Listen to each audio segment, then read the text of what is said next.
Hello बच्चों। तो हम कविता पढ़ रहे थे साथी हाथ बढ़ाना।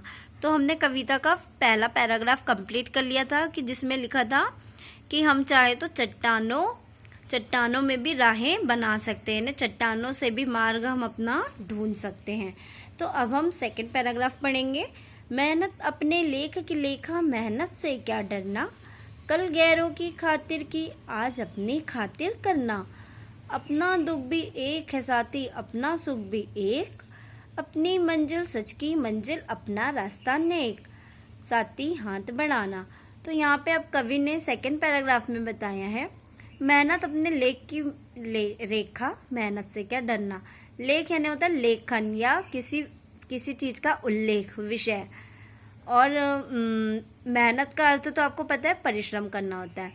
तो यहाँ पे कवि ने कहा है इंसान में ही एक विशेषता होती कि वो अपने लेख की रेखा को खुद लिख सकता है, यानी अपने तकदीर को, अपने भाग्य को चाहे तो वो अपने कर्मों से वो अपने भाग्य को खुद अच्छा बना सकता है।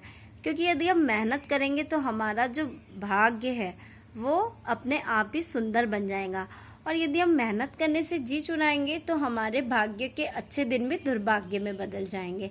तो इस प्रकार से मनुष्य जो है अपने कर्मों से, अपने कार्यों से अपने भाग्य को बना सकता है, अपना भाग्य का लेखन खुद कर सकता है। मेहनत से क्या डरना। और इस प्रकार कवि हमें प्रोत्साहित करते कि मेहनत करने से कभी नहीं डरना चाहिए। कल गैरों की खातिर की आज अपनी खातिर करना।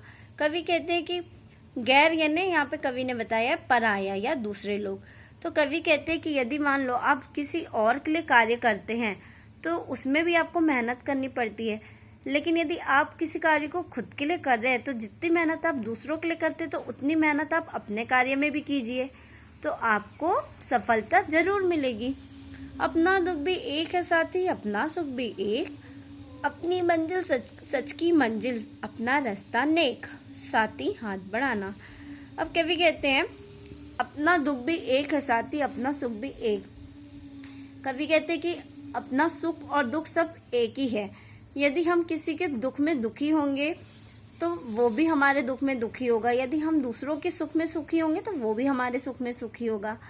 तो मनुष्य को हमेशा अपनी क्या कह सकते हैं, अपने जो विचार है, अपनी जो सोच है वो ऐसी रखनी चाहिए कि वो दूसरों के दुख में साथ दे और दूसरों के सुख में उसका आनंद पूर्वक उसके तारीफ करे, उसके सुख में सुखी हो। तो इस प्रकार से लोगों को दूसरे के सुख और दुख में साथ देना चाहिए। यदि वो दुखी है तो उसकी मदद करना चाहिए, और यदि वो खुश है तो उसकी खुशियों में शामिल होकर उसकी खुशियों को बढ़ाना चाहिए। अपनी मंजिल सच की मंजिल, अपना रास्ता नेक। फिर कवि कहते हैं कि हमारी जो मंजिल है वो हमेशा सच की मंजिल होनी चाहिए। यानी कुछ लोग क्या करते हैं कि अपने कार्य में विकास के लिए या अपने कार्य में सफलता पाने के लिए कभी कभी वो झूठ का सहारा लेते हैं ताकि वो जल्दी सफल हो जाए, जल्दी से वो पैसे वाले बन जाए, अमीर हो जाए। लेकिन कवि ने ये समझाया कि यदि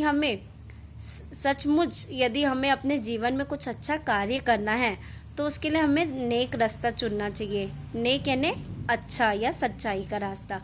यदि हम नेक रास्ते से अपने कार्य को करेंगे तो भले थोड़ा समय लगे सफलता मिलने में, लेकिन हमें सफलता जरूर मिलेगी।